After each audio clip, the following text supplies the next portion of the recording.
Assalamualaikum warahmatullahi wabarakatuh. Halo anak-anak mis semuanya.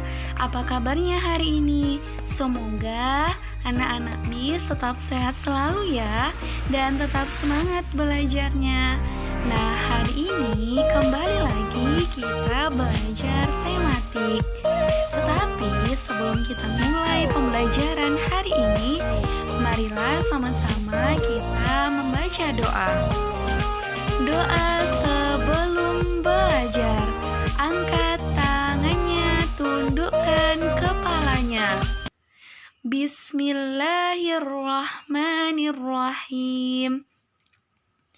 Rabbi zidni ilma warzuqni fahma wa amalan mutaqabbalan. Amin ya rabbal alamin.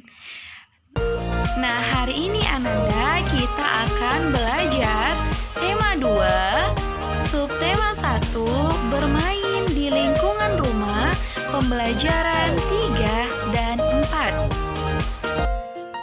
Adapun tujuan pembelajaran kita hari ini adalah yang pertama, siswa dapat menentukan tekanan kuat dan lemah pada lagu.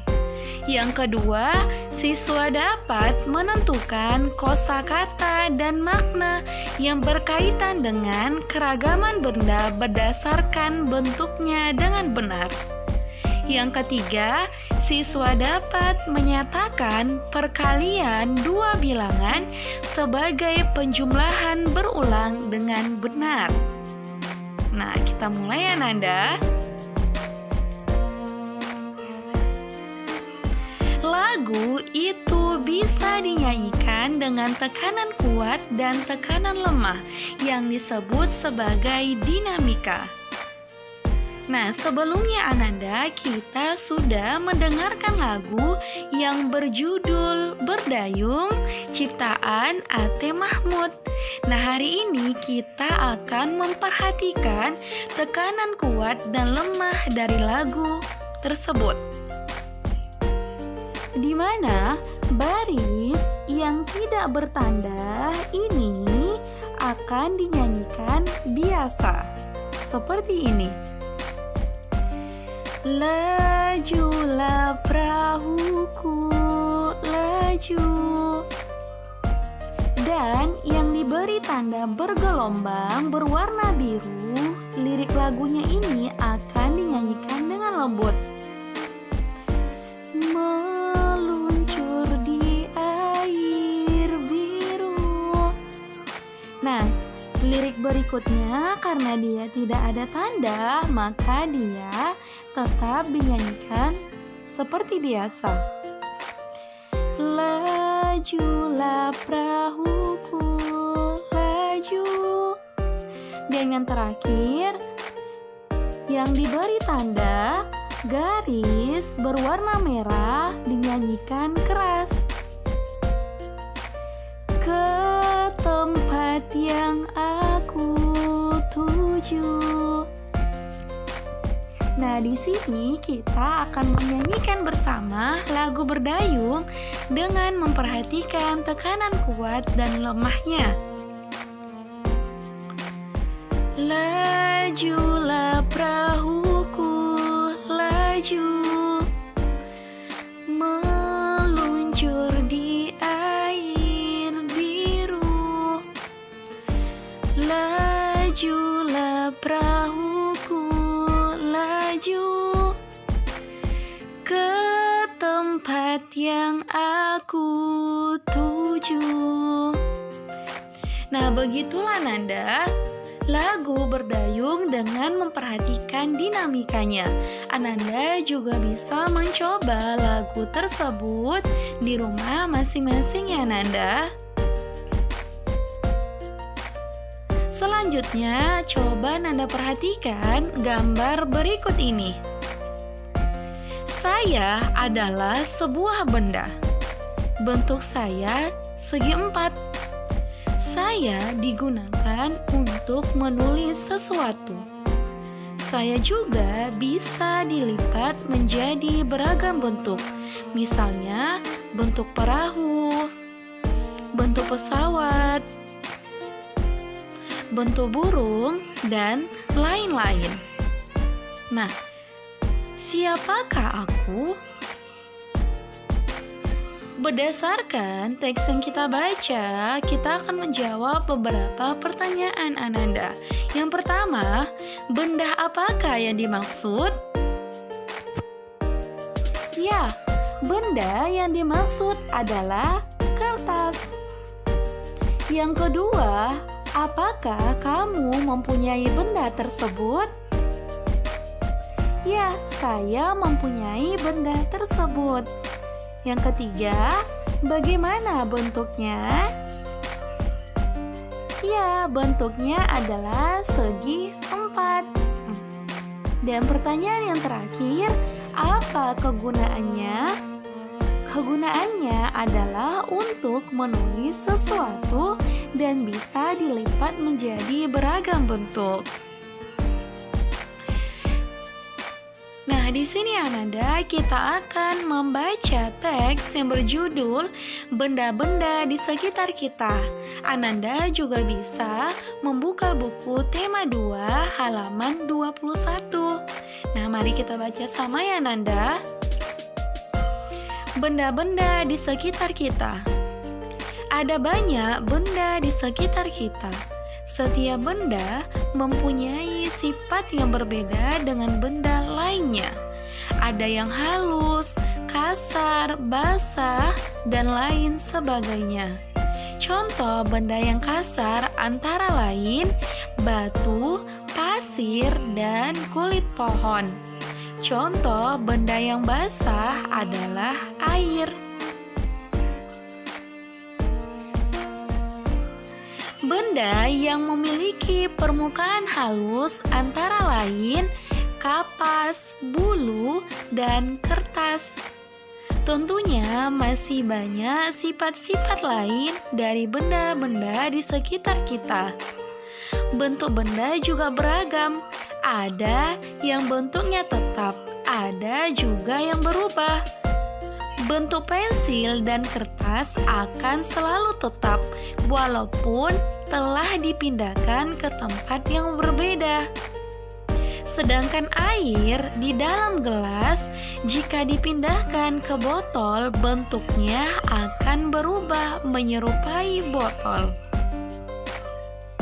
Nah, Ananda, berdasarkan teks yang sudah kita baca tadi, ternyata terdapat kosakata yang perlu kita ketahui. Nah, di sini Miss akan menjelaskan kosakata yang terdapat pada teks tersebut dan menjelaskan maknanya atau artinya. Nah, yang pertama ada kata halus, maknanya licin, lembut, atau tidak kasar. Yang kedua, kasar, makna atau artinya kesat atau tidak halus. Yang ketiga, basah, artinya mengandung air. Kemudian kata tetap maknanya tidak berubah keadaan atau bentuknya. Dan yang terakhir kata berubah makna atau artinya berbeda dari semula. Nah, itulah kosakata yang terdapat pada teks Ananda. Semoga Ananda dapat memahaminya beserta makna ataupun artinya ya Ananda. Selanjutnya Ananda, kita akan kembali memahami perkalian bilangan, di mana perkalian bilangan itu adalah penjumlahan berulang suatu bilangan. Nah, di sini Ananda sudah ada 3 kotak yang berisi masing-masing 4 buah batu, di mana jumlah keseluruhannya yaitu dengan menambahkan 4 ditambah 4 sama dengan 12. Nah, dari sini bisa kita tuliskan dalam bentuk perkaliannya yaitu 3 dikali 4. mana 3 ini adalah jumlah kotaknya Ananda, sedangkan 4 adalah jumlah batu yang terdapat pada masing-masing kotak. Maka 3 kali 4 juga hasilnya sama dengan 12. Nah, contoh berikutnya, di mana pada gambar ini sudah ada 2 kotak yang berisi masing-masing 5 buah bola. Nah, di sini kita akan langsung menulis bentuk perkaliannya Ananda. Nah, berapakah bentuk perkaliannya? Ya, 2 dikali 5, di mana 2 adalah jumlah kotaknya, sedangkan 5 adalah jumlah bolanya pada masing-masing kotak. Maka 2 dikali 5 sama dengan 10. Nah, ini juga sama artinya dengan 2 dikali 5 sama dengan 5 ditambah 5. 5-nya dibuat penjumlahannya 2 kali, maka hasilnya sama dengan 10. Nah, contoh berikutnya Ananda yaitu dalam bentuk soal cerita. Nah, kita baca sama ya. Benny membeli kelereng. Kelereng tersebut dimasukkan ke dalam 4 kantong. Setiap kantong berisi 7 kelereng. Nah, tentukanlah kalimat matematikanya.